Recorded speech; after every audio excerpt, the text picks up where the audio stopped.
we're super excited for tonight. Very excited for our panelists to be here. And I'm going to make one introduction, and then I'm going to join you and let these beautiful people do what they do and have a great conversation tonight. So this is Valerie Maniscalco. She has been around ACT for a long time. Quite a bit. She's been a long part. She's played a long part in our 10 years, but she serves on the Justice Leadership Council. She's been a leader within our organization, a volunteer leader for, like I said, for some years. She's super passionate about our city, and she thinks really, really deeply about what's affecting our city, and more importantly, how can we cause impact, and how can we be change agents that would support what's going on. Change, transformation that we want to see in the local level. So I'm going to hand it over to Valerie, and then she will make introductions and then take it from there. Oh, thank you. Well, before I introduce the panel, I just want to reiterate why we're here tonight. As you see, as you just look around our city, you look just up, you see cranes, you see a lot of development happening, and it's happening in neighborhoods. Neighborhoods that are new, neighborhoods are getting redeveloped, and it's an exciting time, but there's also some concerns out there for some of our citizens and what's happening to them as their neighborhoods are changing. So we have a wonderful panel of three very educated people. You have cards about them. Don't read them now. I see y'all looking down. And but I'm going to give a brief introduction, and then we're just going to jump in. To my left, I have Cullum Clark. He's the director of the George W. Bush Institute and SMU's Economic Growth Initiative. To his left, we have Lorin Carter. She's the project management consultant at TREC. She also has a PhD in urban planning and public policy. And we have Maureen Milligan. She is the associate director in the Department of Housing and Neighborhood Revitalization for the city of Dallas. So very top experts here. And Cullum, I'd love for you to start us off and just tell us a brief definition on what is gentrification. Thank you, Valerie. Well, let me just say, first of all, I'm thrilled to be here with all of you all.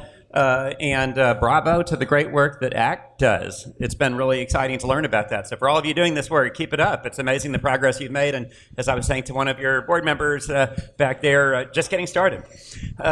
So at the George W. Bush Institute, we're extremely interested in this whole topic that we're talking about tonight. In fact, we're in the early months of a whole new kind of a major program on it. So you're catching us pretty early in our thinking about this. Gentrification. Let me say, just first of all, by way of background, there's, I would argue that to understand what's happening in our neighborhoods, we need to understand two big trends that are happening nationally. They're happening throughout our country, and indeed they're happening in many other countries as well in very much a similar fashion. One big trend is essentially the thinning out of the American middle class. That's a gigantic economic topic. Maybe we can all talk about it if you want to talk about some of the factors that are driving that. But that is clearly a factor that touches home in our city and in every other big city in America. Second big trend is the growing geographic bifurcation of America into what you might call have and have not areas.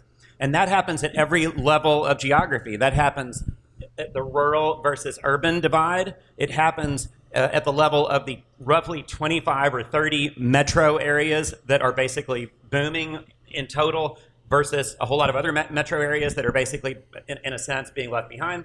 And it's happening within metro areas, cities versus suburbs, within cities. At all levels, it's happening. So to understand gentrification, we have to understand that. Gentrification, I will say, I'll start the conversation here by being a little controversial. When people just use the word without any qualifiers, I find it to be arguably doesn't lead us in a very useful direction because it's become an epithet. It's just become in general a term for what we don't like seeing in our neighborhoods. So let's be a bit more specific, introduce a qualifier, high-displacement gentrification. So let's talk about what happens in a neighborhood when, in effect, again, you have this have versus have-not zone, typically very, very stark divide between the two, and essentially high-income people essentially it's typically developers first, but looking after high-income people come into neighborhoods that have actually been very much on the have-not side of things and essentially redevelop them in ways that, in effect, displace everybody over a relatively short period of time. We all see it happening in Dallas. It's happened in the most dramatic way in Uptown over about 2 generations,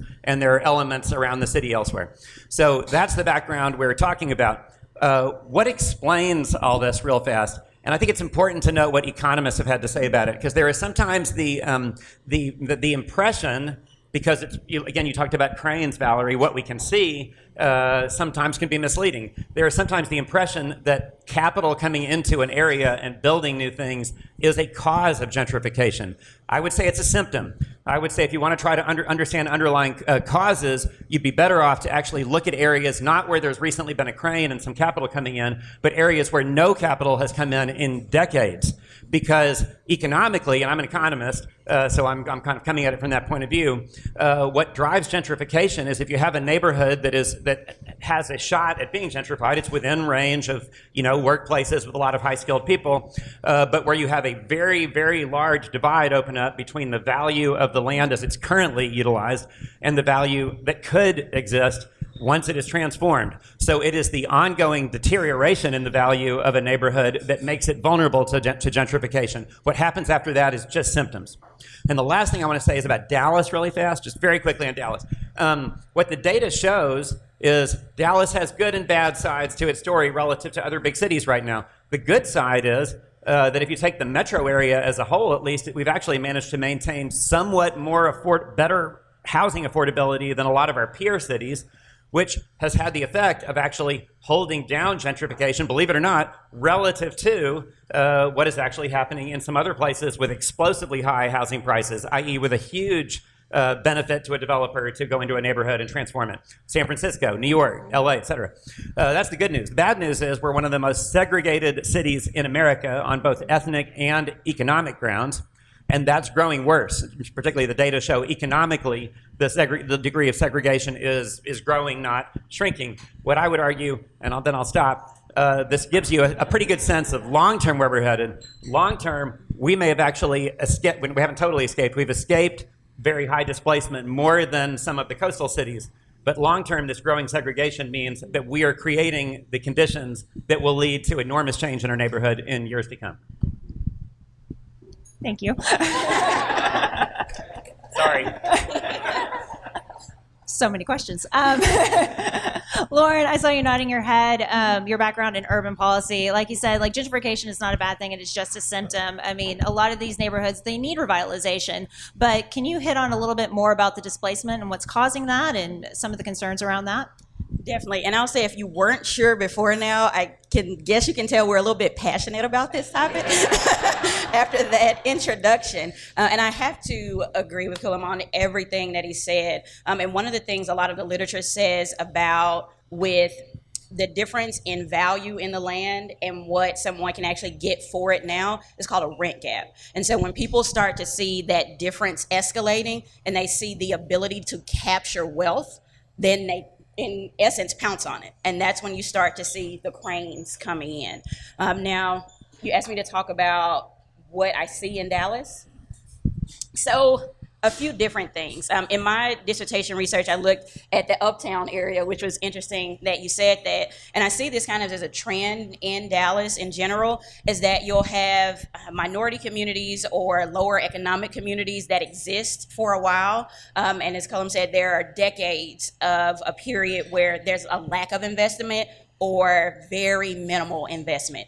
And a lot of these places, especially with proximity, so are they close to downtown? Do they have a great view? And you'll see the view come into discussion in places like the Bottom, where they're right abutted to downtown. They have a beautiful view of the Trinity, but almost 50% of the lots are vacant. And so questions start to happen, well, how do we come in? How do we capitalize on that? One of the issues with that is a lot of time when development happens, it's not with the community in mind. And so one of the projects that I'm working on now with the Real Estate Council is through a grant by JPMorgan Chase. It's called the Pro Neighborhoods Grant. And the purpose of that grant is to go into these areas where neighborhoods are right on the brink of gentrification, are right on the brink of tons of development, but the populations are not positioned to benefit from it.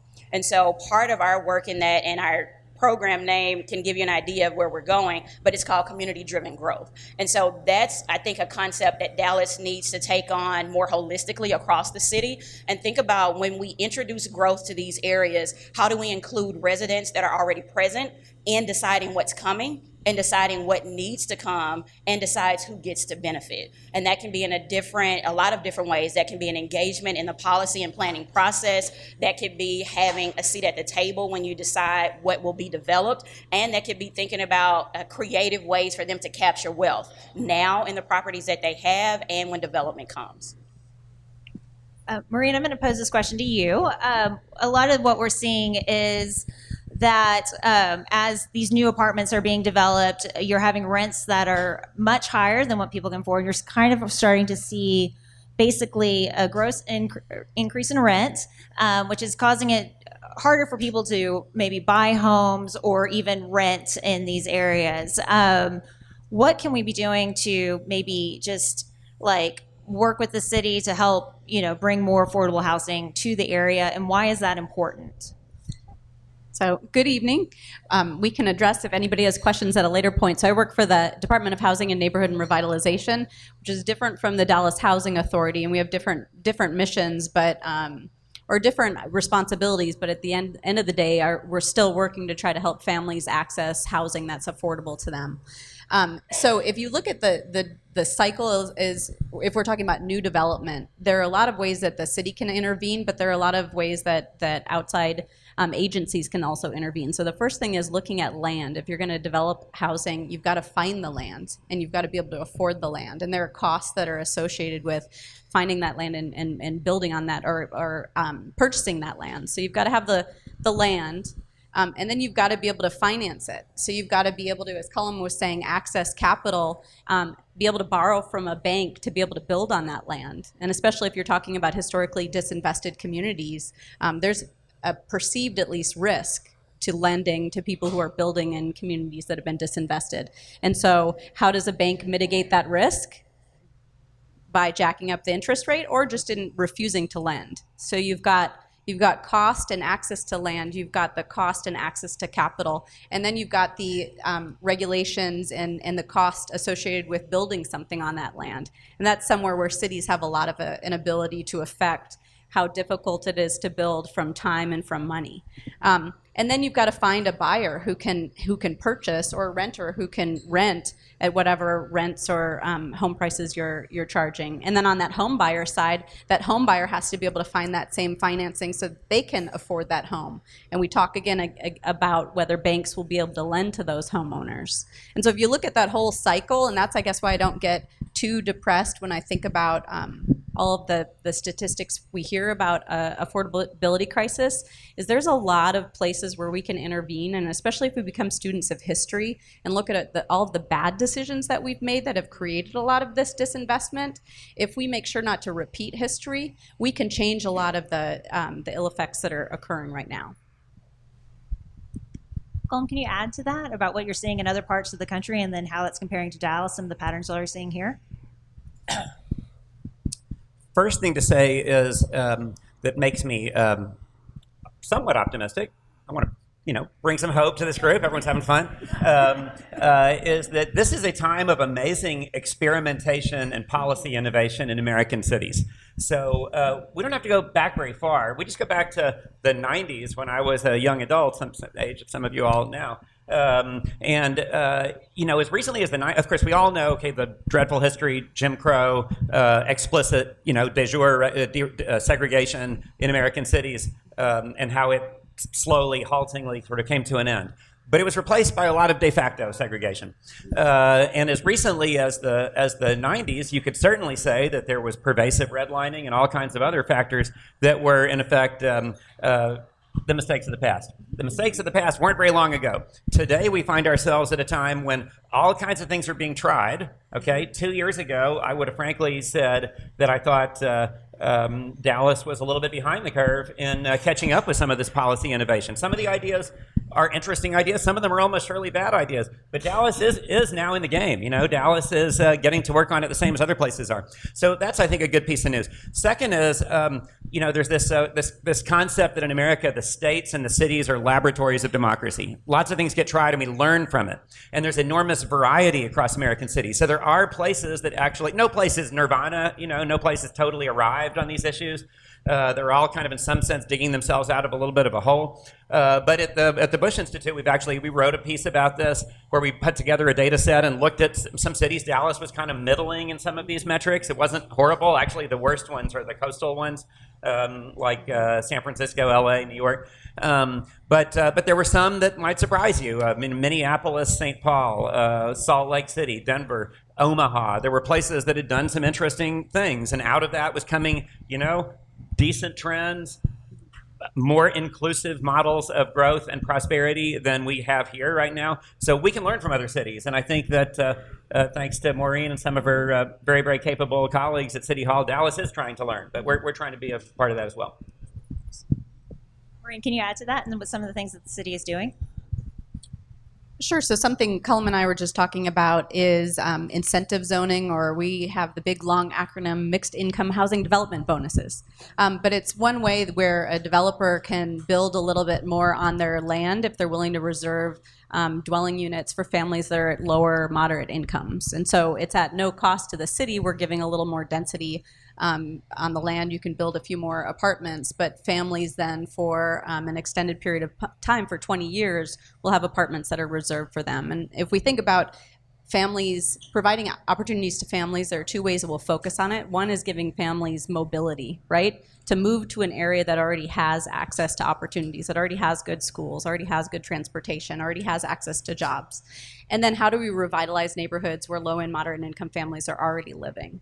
And so incentive zoning really looks to that first. How can we help families move to areas of opportunity? Because the developments that will likely take advantage of this bonus will be in a lot of higher opportunity areas, maybe even in Uptown where, 20, 30 years ago, we had low and moderate income families living, but you just don't see them being able to access what the housing stock that is there now. I'm going to pose this question to all three of you because one of my dear friends who lives now in Frisco, because her job has taken her up there, likes to tell all of my friends, all of our group of friends who still live in Dallas, that we'll eventually be in Frisco. And so, but I think what we hear is that it's very important to have a strong urban core. Why is that? I would say just from the position that Dallas now, in my opinion, is the hub of DFW. It's a reason why the D comes before the F and the W in that acronym. I hope the mayor of Fort Worth isn't in here, but she likes to come in FWD. But I just in thinking that it's one, Dallas is the most diverse city in the area. And so when we talk about having a strong urban core and setting an example of where a number of diverse people and backgrounds and cultures can exist together, that's where our world is going. We're no longer, white and black. There will be a mix of everyone. And so even in culturally representing that, it's important. But also when you talk about planning for who's coming. And we've had a lot of people come in from California, from New York, from Chicago. But I've noticed a trend in Dallas where we're building for the top of our income level. And we're missing, this goes back to that middle income gap. We're not developing as much for people that are looking for a starter home. When I first moved here, starter homes were like 150 to 250,000. You'll be hard pressed to find anything that's livable in that price range now. And so we've got to start to rethink how we're approaching development and who we're developing for. And when cities last long term and they're vibrant, it's because they have a diversity in culture, they have a diversity in housing, they have a diversity in employment options. And if we start to kind of pigeonhole ourselves, we can look at cities that did that, like Detroit, who picked one industry or one area to focus, and then when that crashed, they crashed. And so if we want to be vibrant, we want to have some long-term sustainability, you got to start including diversity in more than one way in how we develop and how we think of a city as being strong. Well, I was just going to say, with the strong urban core, certainly transportation plays into a lot. So when I get down in the dumps and I get frustrated with what I'm doing, I think back to, I was a first grade teacher in Washington, D.C. And one of my strongest students, his mom was a paralegal. So they lived in Southeast Washington, D.C. because it was affordable on paper and because that's where her family support system was. But she had to ride the metro an hour and a half to get up to Tyson's Corner every day. Right? So who got the 6-year-old ready for school? The 9-year-old. And who did homework with the 6-year-old at the end of the day? probably the 9-year-old, or when mom got home and everybody was exhausted. And so was that housing really affordable? Maybe, but it wasn't sustainable. And so if we can create a strong urban core where everyone has access to housing and all of the resources and all of the opportunities that come with it, we're a better city because of it. I agree. When I think of the trend we're on in terms of the economic geography of the whole metro area, particularly city of Dallas versus thriving northern and northwestern suburban cities, I'm concerned, okay? Because I think that what we see, well, the good news is if we look around America, some of these thriving northern and northwestern suburbs, they don't even like to be called suburbs anymore. I don't know if some of y'all live there, because increasingly they're not bedroom communities. They're fully contained, economic systems where increasingly people don't necessarily make a commute into the central business district of Dallas. A lot of you all obviously know that. I'm sure everyone knows people like your friend. So obviously that's the direction we're going. But in the context of America, these cities have actually been among the most successful places in making it possible to sustain a middle-class lifestyle in America, okay? Good news. I mean, it's good news that's happening someplace. However, when we think of the city versus the suburban areas, I think the trend we're on is that essentially families sort themselves, and we're on a path towards the middle such that it exists will be outside the city of Dallas, and the city of Dallas will consist overwhelmingly of high-income and low-income people. So we could say, well, why should we care? And one obvious, because if there's high-income, middle-income, and low-income people, they all have to live someplace. So how bad is it if they sort themselves? I would argue it's pretty bad. I would argue it's bad, first of all, because as Dallasites, we have to be concerned about what kind of city are we going to live in. Are we going to live in something that is kind of out of the Hunger Games or something? That's not a future that I would recommend for us. But we also have to remember the fact that in history, big central dynamic cities have been the most powerful engines of upward mobility and opportunity ever created by humanity, okay? And we need to do our part for America and the world. The city of Dallas needs to be an engine of opportunity. And for it to be an engine of opportunity, that means we need to have some degree of, well, the opposite of sorting, whatever that is, integration, mixed income, people all interacting with each other in a creative, dynamic environment. And we're at risk of losing that, so we got a lot of work to do. And I'll just say this quickly. Was a part of a research for probably like the last 2 years, looking at 21 Dallas municipalities and housing authorities and agencies. And in that assessment, the two things that we were tasked with researching and finding were these entities revitalizing communities as they exist, and were they providing access to people if they needed to move to a higher opportunity area? And like I said, I think when we talk about these things and we each offer something different, it's just important to keep in mind it won't be a one-stop shop fix. We can't just say, let's have homes, first-time home buyers, and that's the solution and we'll be fine. It'll take a collective effort in different ways, looking at transportation, looking at education, looking at how we can mix our economic development with housing. And that's where you all come in, because I'm sure not everyone in this room has the same background. And so that's why these types of meetings are so important, is because it's a gathering for us from different backgrounds, from different vocations, and then we can take this type of knowledge and implement it in our scope of the world. So I think that's why this is so important. And kind of going off of that, I think a lot of people in this room want to know, how can we help and how can we get involved? So what are y'all's ideas around that? Well, Valerie, I may have said this when we talked at the Junior League. Certainly, one of the other things we haven't talked about that increases the cost of housing is NIMBYism, right? And so I've certainly been in rooms before. The neighborhood I used to live in had apartments that were nearby, and whenever a crime occurred, the first thing that people said is, "Oh, it must be those apartment people." And it was a racially charged, right, comment, right? Because these apartments, the people who occupied the apartments looked different than the people that lived in my neighborhood. So how many of you have lived in apartments before? Okay. And like, once you moved in, did you start like thieving and like doing graffiti and stealing people's cars? Okay, so if nothing else, because I think over these next couple of years, density is going to be talked a lot about, and how density can help lower the cost of housing if we can put more units on land, and if we think about single-family zoning and things like that. You're going to be in a situation, you're going to be in a conversation where the folks around you are trying to decide, is it a bad thing if apartments or a fourplex or a triplex is coming into your neighborhood? And I encourage you, I think one thing you can do is just check kind of some of your beliefs and your responses, and think about the situations you've been in before when you've lived in similar situations, and is that really going to cause the end and the destruction of your neighborhood if there's a little more density in your neighborhood? You want to? Sure. I'll say, so the thing that I would suggest, because I know, well, let me get a show of hands. How many of you are in real estate or a real estate related profession? Okay. And what else do we have in the room? Just kind of call it out. Finance. Account, nonprofit. I heard software. Okay. Healthcare. Okay. So in each one of those professions, who are you working with? High net worth. Okay. But they're all people, right? No matter what the product is, they're all people. Right?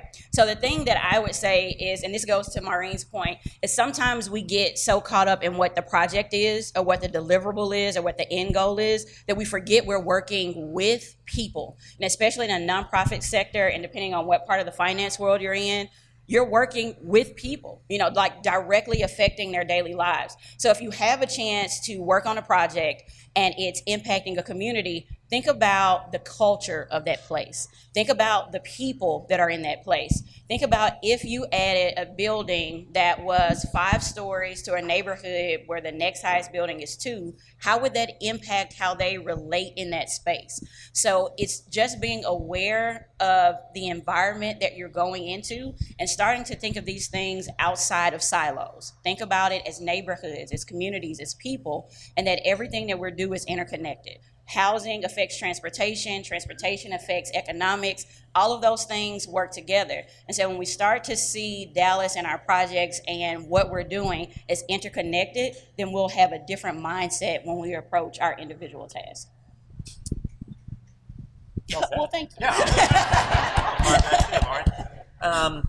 I think I would probably echo what Lorin and Maureen have said. I think we, each and every one of you has more ability to make a difference, particularly if you have some patience and stick-to-itiveness than you might imagine, right? Lots and lots of ways to make a difference. I see one friend over here, we've spent some time together, who's in the affordable housing business. My friend here is a very intelligent guy and rightly understands that there is a business opportunity, right? This is not a charity. Okay, so there is a business opportunity to build more housing of all product types in this city. I mean, we have a kind of I know it doesn't look like it because of all the cranes, but actually statistically, we have a weirdly low new housing unit delivery rate, particularly at kind of the middle part of the spectrum and below. So there's a big business opportunity for all of you all who are engaged in nonprofits of any kind. Personally, I think that there are a gazillion opportunities. I mean, one thing, I was just making the case to my friend who heads something called the Dallas Foundation, if any of y'all are involved in that, but I'd love to make the same case to other foundations, that they really ought to be thinking seriously about trying to assemble cheap, underutilized land in the city that in turn could be repurposed or just purposed, because it's not under any use at all, for affordable housing, or for what euphemistically is called workforce housing, which means market rate, but still on the more affordable side. I think there's a giant opportunity there. One of you all said you're in the software business. It may seem like, what do tech people have to offer? Well, one actual comment I would make is one of the core obstacles that's in the way of addressing this problem is that for probably more than a generation, arguably going back to the 1960s or 70s, we haven't had any of what we in economics call productivity growth in housing construction. We haven't actually figured out how to deliver more housing unit more cheaply. And so who's researching this? Well, actually, arguably the company pouring the most effort right now into figuring out how to bring technology to bear to create better housing more cheaply is Google. Okay, so I would argue that the technology industry absolutely has a role to play. The venture capital industry, and I have some history around that, venture capital industry on the West Coast and elsewhere is actually increasingly interested in whatever the term is, housing tech. And there's a lot of improvement to be had there too. So there's really, once you actually kind of understand the complexity of the problem, everyone has some way to kind of grab some piece of it and go after it. Well, as all these people have talked about, we have three wonderful people who have so much knowledge in their head, and I can keep asking questions, but I'd love to know what you guys want to know from the audience. So if you have some questions, please raise your hand. We might have some mics. You might have to yell. Yes. How do you combat the slumlord situation? Because you hear that in the news of these individuals who are really taking advantage of these communities that are very divided. So how do we combat that? My thoughts. She asked how we can combat the slumlord situation, if you didn't hear. So the first thing I would say is working with the city, and a lot of that is code compliance. So that's the first one. But before you even get to that point, like you said, a lot of these communities are vulnerable for a reason. Either they're in an undocumented status or they have a very tenuous work situation. And so part of the solution to that could be, one, letting them know we're there to help and we're not there to cause an additional problem, but also letting them know what resources are available and how they can still have security outside of that home. And then with like DHA, there's not issues, but there are resources for housing enforcement if under fair housing laws, if they're not providing or landlords are not providing adequate housing. So there are so many other things or different things that they can do instead of just kind of staying in silence and just being fearful of that. But it's going to be a concerted effort. So there would have to be like city resources, there would have to be federal resources coming out, and then creating a culture that it's okay to say that something is wrong. Can I address that one too? I agree with 100% with what Lorin said, and clearly if landlords, call them what we will, if they're in violation of the law, we have a regulatory apparatus for us and it ought to do its job. But let me make a different point. I think it is helpful to at least for a moment, consider for a moment these individuals or these businesses as businesses that respond to the incentives that are out there, right? And there's a couple challenges we face in Dallas on that front. And I think if any of those individuals were here, maybe they are, they would say, look, we're providing a service that needs to be provided and we're trying to comply with the law. But let's look at a couple of the challenges. It has oftentimes been pointed out to me who really know, people who know better than me what's happening in very particular neighborhoods because they're very involved there, that if someone is an apartment landlord, it may well be the case that if they invest in improving the property, right, bringing it up to code or beyond, right, I mean, making it better, that the additional property tax that they will face will exceed the returns they can make on that, okay? The incentive, that's sort of a failure of public policy. Not Maureen's fault personally, but it's a failure of how our whole property tax system works. And we should be trying to fix that. You know, maybe part of that involves Austin. And here's another issue. We shouldn't lose sight of the legitimate aspiration of people for home ownership, right? Because if someone is a landlord / slumlord, right? And let's say they are just a pure profit maximizing businesswoman or businessman, right? Well, we talked about before about what happens when there opens up a gigantic gap, the rental gap, right, between what they can, what the current use of the property can command and what it could command if it turned into something totally different, right? Well, if that gap is big enough, the landlord, whatever you want to call them, it becomes massively rational to sell to the developer, right? It's a far better business proposition than to keep investing in it, right? Whereas if someone owns their home, if you have a neighborhood that actually has quite a bit of owner-occupied units, well, first of all, those people may actually care about the neighborhood, right? They may not be pure economic maximizers when it comes to selling out. And in the event they do finally decide to sell, because we're not going to stop all change in our neighborhoods, right? Then at least they would capture some fair bit of the benefits, right? So I think the fact that we have actually such an unbelievably low ownership rate in a whole lot of neighborhoods in our city, it is essentially, that's one more driver of the gentrification to come, right? And we need to be addressing it as a policy aim. I might have missed this earlier, but how do we tackle affordable housing from a regional solution?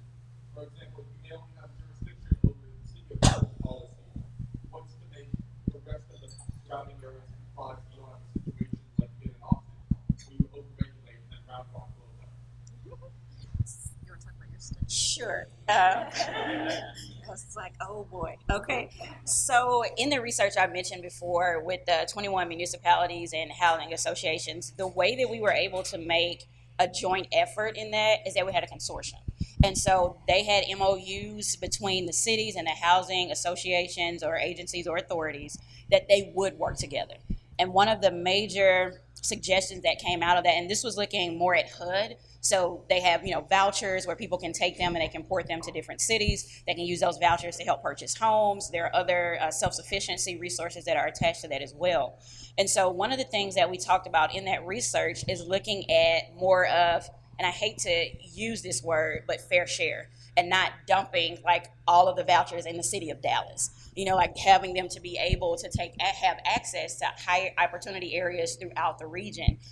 But there's pushback in that. There are communities who, as Maureen said, NIMBY is like, we don't want vouchers here. Like, we have a program of 4 vouchers, that's it. We have a population of hundreds of thousands, but we have 4 vouchers, and that's enough. So you have to kind of combat some of that mentality, but also looking at, this is going back to the beginning of our conversation, once we start getting in silos, we get in trouble. And when we concentrate, whether that's wealth or poverty, we get in trouble. And so looking long term, it has to be a conversation where you can tie in some economic benefit, and that may be sharing budgets on supporting those populations. It may be leveraging resources. So cities who have more resources would offer to supplement those who do not in sharing some of the housing burden. But it's going to take cities being willing to address this head on and not kind of just sit back and see what happens. But that's what I would say. We have a real problem, I think, as you've taught me to some degree because you've operated in multiple jurisdictions here, right?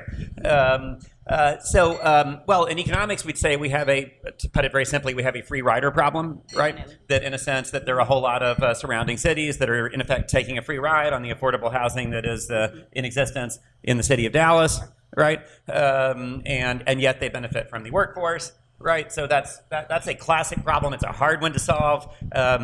People who study microeconomics closely there are possible partial solutions for free rider problems, and we probably ought to get tougher in Dallas about taking advantage of them. I think actually, at least rhetorically, our new mayor Eric Johnson has spoken to that. So maybe we're going to take a step in that direction. That'd be good. But we also need to recognize that the outlying cities are changing pretty fast too, right? They may have been taking a free ride, but at the same time, they're becoming more diverse in every possible way, right? And they are challenged too.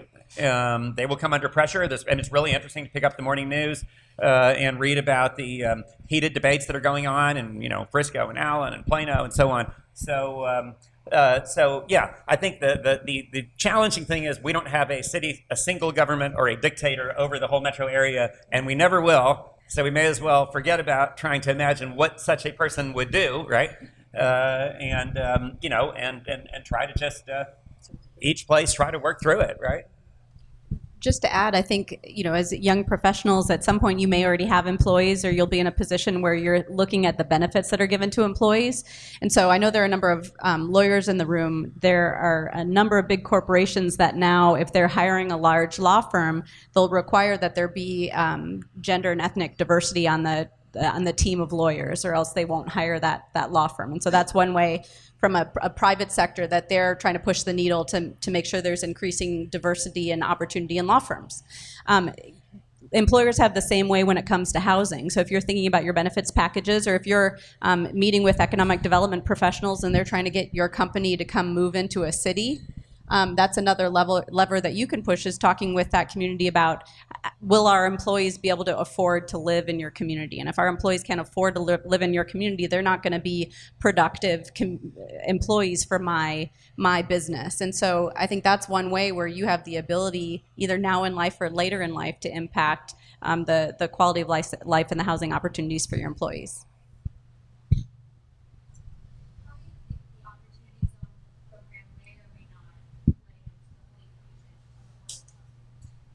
Sure, absolutely. So I think there's a lot of, Cullum's going to be the expert on this. I think there's a lot of concern about opportunity zones and whether they will create the opportunities that they're meant to create. And so the way opportunity zones are structured, most likely you can invest in businesses and you can invest in real estate as, two of the big investments, that a lot of the investment will be in real estate. But there's the concern about whether or not the investment will actually cause opportunities to be had by people who are living in opportunity zone communities. Some of the opportunity zone communities are communities that the economics are not too bad, but for a lot of them there's been a lot of disinvestment. So I think it could be a fantastic tool if it's utilized correctly. And cities, the way we can play into it is by developing prospectus, so that when we're encouraging and inviting investment to come into the city, we're already encouraging it in the way we want to see it, rather than it just being a free-for-all. We're running an experiment with the opportunity zone concept. I think the working hypothesis that most people who follow this closely have, which is maybe true until proven wrong, is that the overwhelming majority of what's going to get built in opportunity zones are things that would have been built absent the tax benefit, right? Things that make economic sense. That doesn't mean only luxury apartments. There are other things that make economic sense. And the thought would just be that the stuff that would have gotten built anyway gets built, and the developers and their investors get a kind of a sweet tax break, right? That's the most likely thing. So I think the interesting question is that 100% true, or is that more like 95% true? Does something interesting happen at the margin, maybe that extra 5% that wouldn't otherwise have happened? People are going to be watching closely for evidence of that. I am hopeful that we will all learn something from the experiment, and we will try Opportunity Zone 2.0. It's probably more like 5 or 6.0 because different ideas with different terms, but the same general idea have been tried in the past. And I am hopeful that when we do Opportunity Zone 2.0, that we would have a broader definition of the neighborhoods that are included, because the places in Dallas that were not included are astounding, right? Amazing that they wouldn't be in. A broader definition, but we would be tougher on the product type. You get the tax break if you build certain kinds of things and satisfy certain kinds of rules. I think if we did that combination, we'd probably make for a more powerful law. Yes, sir, in the back. Redlining still exists. So they call it exclusionary zoning at the current time. So what are some of the solutions to get rid of exclusionary zoning? So James, you're not telling people you have an expertise in banking and right. So certainly what we talked about, the NIMBYism, like I said, I think just the political will in the city of Dallas is we'll see us looking at our land use code in general. And so from a city standpoint, whether we're allowing more types of developments in neighborhoods, and certainly we have a housing task force that James and Ryan are involved in, is trying to bring the banking sector into the conversation, because I agree, redlining still is happening, and certainly not only from a housing perspective, but from entrepreneurs of color, and when they're trying to invest in communities, are not able to access loans in the way entrepreneurs of color are able to access loans. So if we as a city, and a city is driven by the people who elect the people who govern, if we are really making that a priority, that we want our banks to become part of the solution, I think that's where we'll get there. We're dabbling in the waters right now. We need to do more of it. But hopefully that's housing policy 2.0. Does everybody in the room know what redlining is? Show of hands if you do. Okay, great. But for the ones who didn't raise your hand, or raise them because the two people on either side of you raised theirs, I got you. Let's give you a quick definition. So in previous planning policy, federally, they looked at neighborhoods to try to figure out what would be a good area to invest in, and those reports were used when banks decided who to give loans to. And so oftentimes in their coding, it was like letters A through D, they would look at neighborhoods that were primarily white, got A, like Autumn is like, oh, that's a good place to invest. It could have good economics, it could have other things, but racially it's good. Now that wasn't included in the report, but that has since been proven to be the mindset behind the decision. More minority neighborhoods or neighborhoods that were starting to integrate or mix were labeled the mixing, like, see, not quite sure about these, still have a few good, we're not sure where it's going. And then primarily minority neighborhoods were labeled as the lowest that you could go. Now, when you don't say that race is included in that, but you put it out, and then you overlay it with how population is distributed in an urban environment, you can see how those scores were given. The effect of it was that it limited access to capital. And so if you're building a home, what do you need? Capital. If you're starting a business, what do you need? Capital. If you're looking to do any kind of community investment, what do you need? Capital. So if your access to capital is cut off, essentially your ability to have any upward mobility is limited. And in a lot of cases, just cut off entirely. And so what happened with that? So if I went in during this time and an equally qualified white American went in and applied, same economic background, same work, same credit score, they would likely be able to get a loan before I would, depending on where they picked. Okay, so that's kind of the idea behind redlining. So when we talk about exclusionary, meaning we will invest in these neighborhoods, but we won't invest here. So the quick answer to that is inclusionary zoning. If we want to get out away from excluding people, then we include them. And it's continuously going back to when we think about diversity, not only in race, but we're thinking about diversity in investment, diversity in place, and where we invest. And so that's one of the first ways you can do it, and start to look at things differently. Some things will be policy, like Maureen said, but a lot of it will be people. And I keep going back to that point because policy is great. And I have a PhD in policy, so believe me, I agree. But policy is inanimate. We're the ones who implement it. We're the ones who apply it. We're the ones who make those decisions when the application comes across our desk, when the opportunity is revealed. We're the ones who get a chance to do that. So it's a two-part thing. One, you need to have the regulations, the laws in place because you need the structural framework, but it also gets to the heart of people. That's not something you can legislate. And so that goes back again to looking at these cases as people, as culture, as communities, and implementing that and using that as part of the lens in which you make your decisions. Two quick points on that, and I agree with everything that you all just said.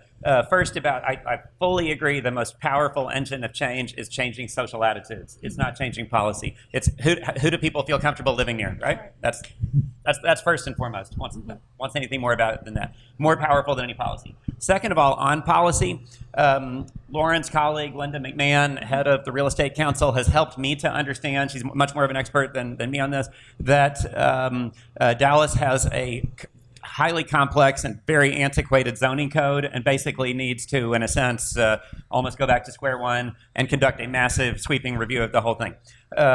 So that's a big project for the future. Everyone should write to Mayor Johnson and your respective city council person and urge that occur, and then Maureen will have more to do.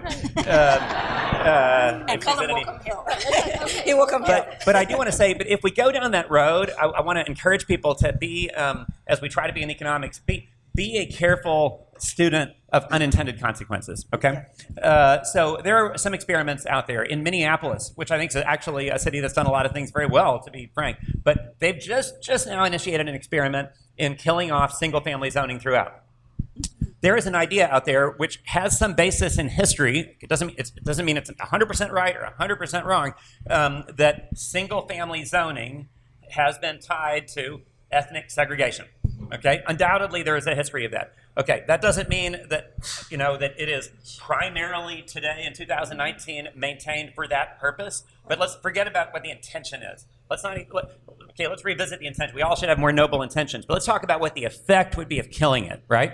Because in the city of Dallas, there are a whole lot of neighborhoods that are overwhelmingly African American or Hispanic people that largely consist of single-family homes. Okay, if you basically take what are now neighborhoods where the lots may have relatively low property value, but they are single-family, and you now actually say it is possible where it was not before to buy up the entirety of it and turn it into upscale apartment buildings, right, you could have a lot of really serious negative consequences for a whole lot of people who have been, frankly, discriminated against a lot, right? It could just add fuel to the fire, insult to injury, right? So we need to be careful, but we also really do need to look at the whole zoning code. Did I convince you? Because you looked like you. I did not.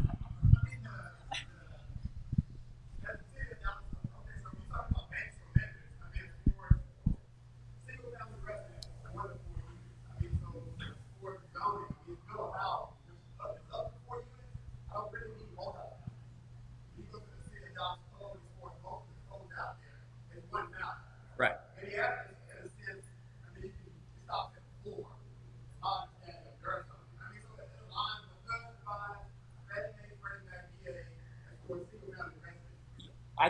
It may well be that if you did like one step of upzoning throughout, right, that actually would be benefits outweighing the costs. I'm open to it. I'm not an ideologue on this. I'm just saying let's be a little bit careful about some of these neighborhoods. That's all I'm saying. Well, I am getting the wrap it up. And so just wanted to thank the three of you for being here today. They will be sticking around if you have a couple other questions.